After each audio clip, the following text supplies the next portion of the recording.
Hello and welcome back. I'm Karen Sullivan of Soul Symbols, and this is our Friday contemplation. On Mondays, I look at the wider sky, the broad view and the larger pattern, and that archetypal web moving through our collective field. And on Fridays, I come down to the ground, into our lived reality and that felt texture of a pattern. So we will be moving on Fridays into deeper explorations of not only what it means in the sky, but in our bodies, choices, relationships, and in the deeper architecture of life.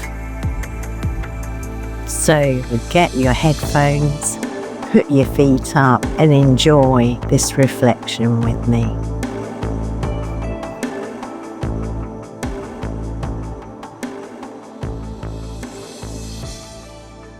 Today, I want to spend some time with the new moon in Taurus, because this new moon feels to me like a threshold into a much slower, more embodied kind of wisdom. Earlier in the week, Mercury entered the heart of the sun in Taurus.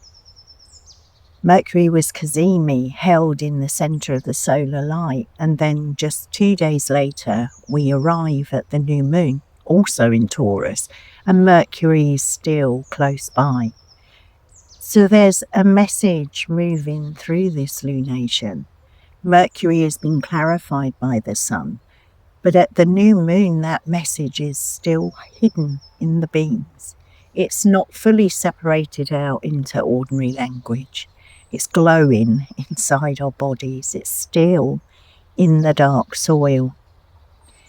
And that to me feels so Taurus, because Taurus is fixed earth, fixed spring. It's the season where the light is increasing, and that increase is now sustained in matter. We're past the first heat of Aries, that youthful fire that seeks to move and grow and begin. Aries is the warming of the soil, the impulse of the seed pushing upwards, the force of emergence, the courage to break the surface. But by Taurus, something has changed. The earth is warm now, the plants have sprouted and some have bloomed. The leaves are on the tree, the blossom has already opened. And the world isn't simply waiting for life to return. Life has returned. It's visible, fragrant, sensual, abundant. There's a steadier rhythm here, the constant pulse of nature holding life in form. Taurus brings us into the body and the senses. It brings us into the beauty of the material world, to food, touch, scent, colour, sound, pleasure, value, fertility, and the deep simplicity of being alive. This is Venus's temple. And Venus here is not only romantic love, although she can be that. She's attraction, harmony, beauty, pleasure, and that power that draws things together. She's the relational field, the sweetness of life made visible. She is the garden and the body, the voice and the skin. She's the feast, the flower, and the animal warmth of existence. And in the tarot, this brings us to the Empress. She's one of the great images of Venus, embodied fertility, fullness of life. She carries something of all the four queens, the earth of the pentacles, the water of cups, the air of swords and the fire of wands. Each queen expresses a different element, a different aspect of that receptive, creative yin principle. But the Empress gathers them into one whole image of generative life. She isn't an abstract spiritual figure floating above the world. She's rooted in the world. She belongs to the field, the orchard, the womb, the table, the garden. the music of the body. She is the fertile valley. That image of the fertile valley feels central to this new moon, because there's a valley within each of us that grows without our constant effort. There's a stream of creativity beneath the ground and life moving in the dark soil, in the underworld, in the places we can't see. Through autumn and winter, the ground looks bare, the trees lose their leaves and the sap falls back to the root. But the life hasn't disappeared. It's withdrawn, it's gone inward, it's entered the unseen and the liminal. Then the light returns and the soil warms. The seeds that have been planted germinate and plants push upwards. And by Taurus, the question of fertility has already been answered by the season itself. The blossoming is happening. And here we can think of Ceres, the asteroid, but also Ceres, who is Demeter, and her daughter Persephone. Demeter is the mother who withholds fertility, while her daughter Persephone is in the underworlds with Hades, Pluto. When Persephone is below, the earth grieves, fertility is suspended, growth withdraws, the garden becomes barren. But when Persephone returns, the garden flowers again. The asteroid Ceres glyph is a waxing crescent moon over the cross of matter. And when you look at that symbol, it appears as a question mark. And I love that image here, because in Taurus there isn't any question of fertility. Persephone is with Demeter, the daughter has returned, and the garden is flowering. The valley is fecund, fertile, blossoming. So at this new moon, the contemplation isn't just about the seeds we want to plant, it's about what's already grown. What's been growing in the darkness and quietly taking root beneath the surface of your life. What has required time, silence, hiddenness, winter, compost, grief, patience, and no applause. Sometimes we think growth only happens when we're pushing, striving, making, producing, managing, forcing. But nature teaches something else. Growth happens in the quiet, in the void between autumn and winter. Growth happens beneath the surface before it becomes visible. Our work is to tend, to water, prune, weed, and to take care of the soil, to notice what is growing and honour the rhythm. And there's a great difference between tending growth and forcing growth. Tending has patience in it. It participates. It listens to the seasons. Tending understands that the gardener doesn't command the seed to grow by anxiety or control. The gardener creates the conditions, protects the soil and feeds what is living. The gardener removes what is choking the roots and waits. And this feels like the medicine of Taurus. Taurus is teaching us about the body as a living season. We have times when the sap rises and times when it falls. We can see blossom and bare branches in our lives. We have times of visible harvest and times where everything important is happening underground. And the Taurus-Scorpio axis deepens this beautifully.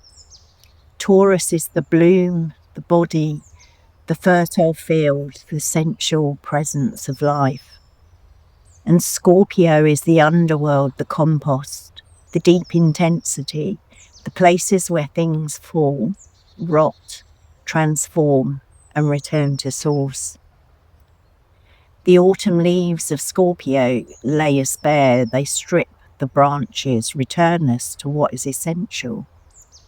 But those leaves that we let go of become the fragrant compost of Taurus.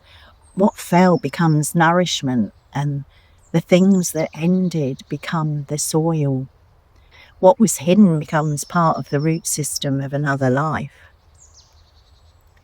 So this new moon in Taurus is pretty flowers and easy abundance, but it carries the mystery of what had to decompose before it could feed the next growth. It's asking us to recognize that our griefs, endings, intensities, and old stories are not to be wasted. They can become the dark richness of the soil. And there's something really healing in that process, because sometimes we spend so much life force defending an old identity, maintaining old grievances, guarding old wounds, or managing the part of us that believes we're too much or not enough or somehow a problem to be solved. That inner strategist can become exhausted by survival. It can stand guard over stone monuments of grievance, as though if we stop watching them, life will fall apart. But when the gaze is finally pulled away from those old monuments, a fertile valley reveals itself. And it's already growing, alive, and fed by the springs beneath the ground. This is such an important image. The fertile valley doesn't appear because we've perfectly solved ourselves. It appears when we recognise that life has been moving underneath us all along. The river in the valley isn't something we created by strategy.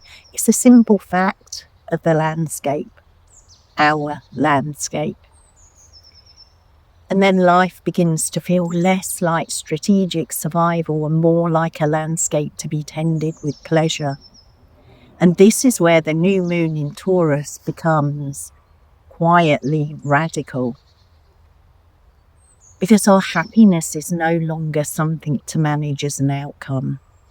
Just as creativity isn't something to force as proof, nor is fertility a thing we have to manufacture out of sheer effort. Fertility is a state of source. And this brings us back to Mercury. At this new moon, Mercury has just been at the heart of the sun. Hermes, the messenger, has been clarified by solar light. And he's still close to the sun, hidden and still combust. So that message is present, but it's not fully public yet. It's forming into speech. It's still passing through Taurus, through Venus's earth, through our bodies, through the senses, through the fields. And I see Mercury's message as this: we are co-creators, gardeners and tenders of fertility. We prune, weed, water, and we listen and participate. But we do not cause the deep spring itself. That growth comes from the turning of the season, from the warmth of the soil, from the hidden springs beneath the earth, from the mystery of life moving through all things. Abundance and fertility are seasonal. They come whether we notice or not. They come whether we participate or not. But to connect into our own process of fertility and growth is the secret here. We can notice when our sap rises and falls, and when the flowers are growing and the leaves are falling. We're not responsible for the deep spring of fertility. We're invited to align with it. So this new moon is asking us to pause and feel into our bodies, to notice what is already blooming in our lives, what has grown quietly without being forced. It's asking us to look where we are exhausting ourselves by pushing something that needs tending rather than pressure, and to acknowledge our impatience that drains the life from the things we love. Taurus New Moon is also asking, where has an old grief become compost and intensity become the vital force for a later harvest? Can we locate the fertile valley within us already waiting to be recognised? And this is where I feel the new moon in Taurus can be a real contemplative practice. So we're not only setting intentions, but we're listening to what already is alive in us. We can contemplate by not only asking what we want to create, but noticing where creation is already moving through us. And whilst we may plant seeds of intention, we can honour the seeds that were planted long ago in the darker seasons that may now be beginning to show their leaves. The new moon itself is dark, the moon's hidden with the sun, so even in a sign of fertility and visible spring, the lunation begins in darkness. And that is another beautiful paradox. The earth may be blooming, but the moon is dark, something is beginning, but it's beginning in hiddenness.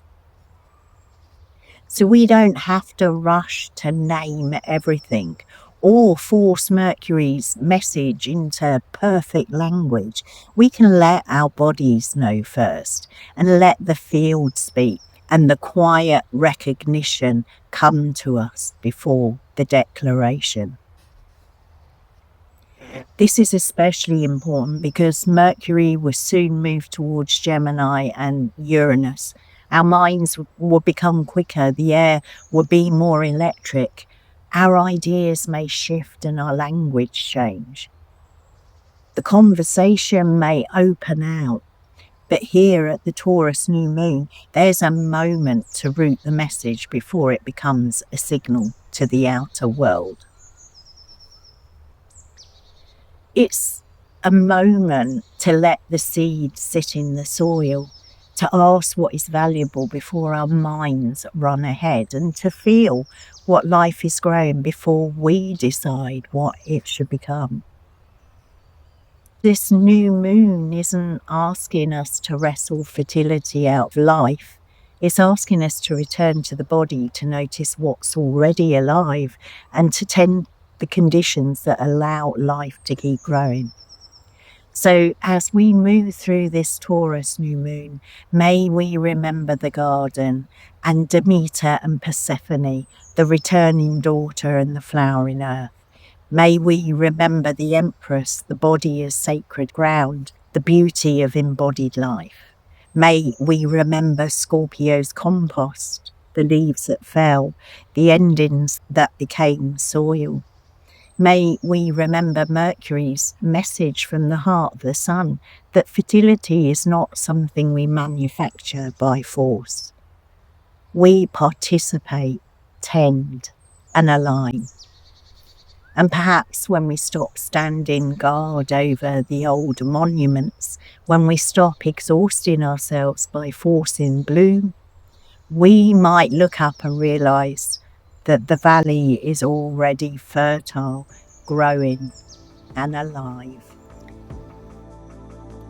And that is what I have for you. Thank you for being here. And I'll be back on Monday with the broader picture of the sky. And until then, I invite you to be tender with yourselves. Be honest with what is surfacing and listen carefully for what is alive at depth. Have a restful weekend, and I will see you on the next one.